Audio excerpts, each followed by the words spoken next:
Hey everybody, Alan here. Update on the project to retrofit my Makini Mechatronics 1610L with all new electronics. The project is now complete, the capstone being the new control panel that I made for it to replace the Makini control panel. So I had needed to replace the Makini control panel. It was no longer functional.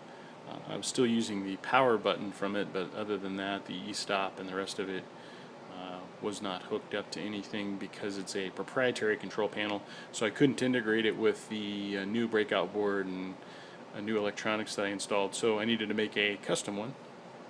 So this is the one I made. It's made out of a 1/4-inch acrylic. It's a piece of red opaque acrylic I had laying around, and so I cut out the holes on the laser cutter and put the electronics in, and well, actually first I engraved it on the cutter. I painted it black with some black acrylic fusion Krylon fusion paint, and then I engraved it and filled in the letters with white paint basically. Then I put all the electronics in and wired everything up, and so it all works now. Also got the MPG working under Mach 3 as well. So I'll just give you a demonstration here of how it works. I didn't need a super complex control panel because this is a touch screen, and so most of the things I need to push I can push on the screen. But I needed power switches, and I needed an e-stop and a place to hook up my digital touch probe and the manual pulse generator. So that's really all there is to it. So I'll just give you a demonstration here. First thing you need to do is turn on 120 volt power. That powers the PC and the logic boards and everything. This green button here actually powers on the PC, so that'll start booting up there. The breakout board, and the 5 volt and 12 volt power supply, those are all 120 volt. And the stepper drivers and the big linear power supply are all 240 volt, as well as the spindle control is also 240 volt. So once we get booted up and we're under Mach 3 control, I'll turn on the stepper drivers and turn on the spindle 240 volt. So also I've got this touch probe here that I bought. I got it from Kelling. It's relatively affordable touch probe. I spent a lot of time yesterday aligning that tip here with the axis of the mill. So I used a test indicator and put the test indicator on the probe tip there. Turned this by hand and then adjusted. There's 3 set screws, which I don't know that you can see, but there's 3 set screws to adjust the run out on that to align it with the axis of your mill so that it's accurate for touching off and doing X and Y and stuff like that. So that was fiddly, very fiddly. But you only have to do it once, and once you do it, it should be really accurate in terms of accuracy and repeatability of your touching off the part. One thing about that I found is that setting the Z height with this is not accurate for some reason, and I haven't figured out entirely why. I think there's some overshoot or something, but it's off by 10 to 20 thousandths setting the Z height. And maybe this really wasn't intended to set the Z height. Maybe it was only intended to do the X and Y. That could be why. But I was using Haas's screen set for automatic probing, and it works fine on X and Y, but this probe doesn't work very good for Z height. So I may make another probe. I've got an electronic edge finder here that I may turn this into a probe by taking the batteries out and soldering some wires to it, and this might be a more accurate probe for setting X, Y, and Z using Haas's screen set, because that's pretty much what he has. He has one that he manufactured out of a couple pieces of steel and with some Delrin in the middle, but you can do the same thing with one of these by taking the batteries out, and so this doesn't really bend or anything, so it may be more accurate for setting the Z height, but that's another project for another day. So, computer's booted up here. We can go ahead and fire up Mach 3. And it gets an error when I start at Mach 3 now, because it's loading the brains for the manual pulse generator, and it takes a little longer to load up as a result, so you get a watchdog error for the smooth stepper. But it's not a big deal, you just hit OK and hit reset. And then now I can turn on the 220 volt, 240 volt for the steppers. So now we're basically under mock control. First thing I'll do is hit reference all home and home the system. So it's going to go ahead and go to home position now in all the axes. So this plate that's in the mill, I should talk a little bit about that. That's a part that I'm going to be making here today on the mill. It's a for mounting a telescope, equatorial German equatorial mount to a concrete pier.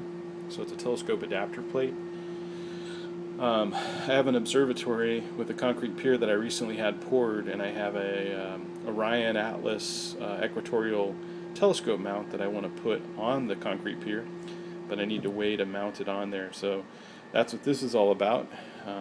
This is a 9" by 9" piece of 6061 T6 aluminum. It's a ½ inch thick. And I've got it mounted up in a glycerin vise here, and I'm using the outside jaws. I've got some shim stock underneath it to keep it, because I am going to be drilling through it, so by about 10 thousandths. And so I put 50 thousandths of aluminum shim stock underneath to protect the top of the vise. But I'm going to be facing this off and drilling some holes, or actually circular interpolating some holes, and then cutting some slots and stuff in it, and then I'll mount it up to a rotary table and cut the outside, turn it into a circular shape through profiling the outside with circular interpolation. So yeah, that's what I'll be working on today. And this is actually, there's two parts to it, well, more than two parts, but this is the lower plate. This is what's going to actually mount to the concrete pier, and then there's an upper plate that will actually mount up the telescope mount to.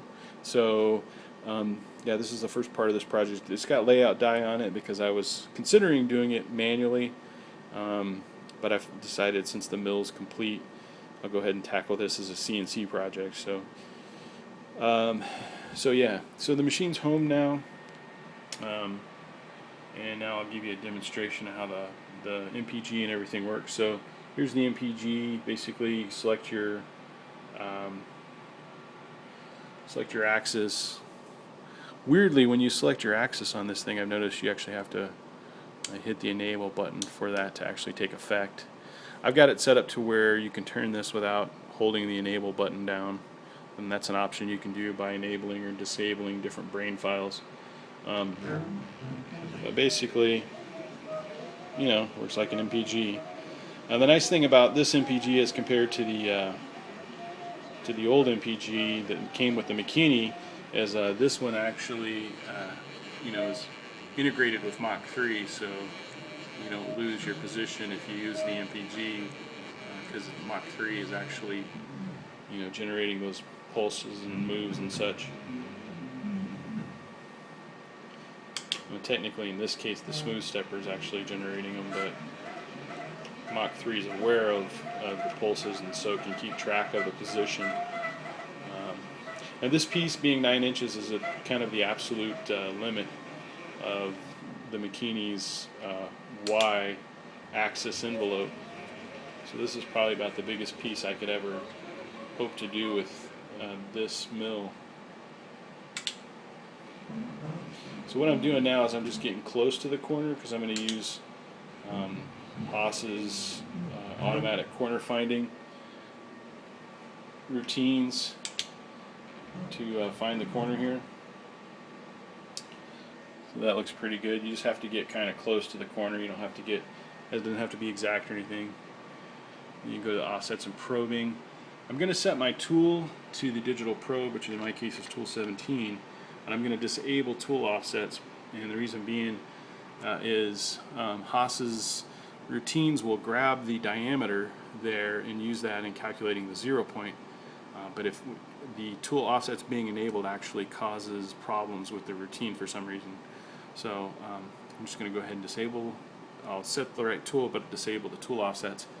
And then I'm going to go ahead and hit this button here, and that'll start the process. You can see it's actually moving down, and now it's found the Z height, which isn't very accurate with this probe, but that's neither here nor there. Now it's going to go ahead and find the edge on the x-axis. Okay, so it's found that, and now it's going to go ahead and do the same thing and find the edge on the y-axis. Once it's done, it's going to go to the 0, point, an inch above the part. I'll set the Z height using the dial height gauge because it's more accurate before I start cutting the part. But that's it, right? Basically, it thinks it's an inch above the part. Whether it actually is or not, it's probably debatable. But it's at the 0, point. And so yeah, that's basically the whole control panel setup and how everything works, and everything seems to be working really well, and so pretty happy with that. So yeah, that's all for now. Thanks for watching the series. Thanks for watching this video. I'm going to make another video of actually cutting this part out, but that'll be another video. So thanks for watching.